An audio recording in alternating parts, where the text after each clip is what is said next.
Hello guys. Ayan, subok ko na talaga tong kamay ni Nanay Repellex and Mosquito Sun Defender Lotion plus UVA protection na siya guys. Ayan, 2-in-1 na siya. Ito ang kagandahan ng lotion ni kamay ni Nanay. Ayan, para sa lamok at iwas sa init guys. Napaganda. Na-apply ko to sa aking anak tuwing nalabas kami at before bedtime after niya maligo sa gabi.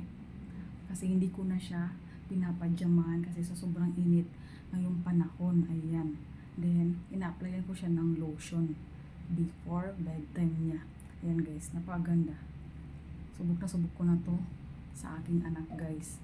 At tayong mga nanay, syempre, maghanap talaga tayo ng effective sa ating mga babies. Yung, especially sa mga sensitive dyan, mga sensitive skin ng ating mga baby, napaka-sensitive ng balat ng ating mga baby.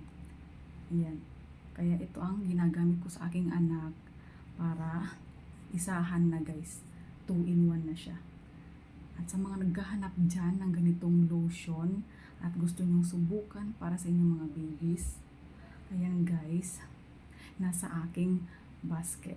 Check out nyo na yan.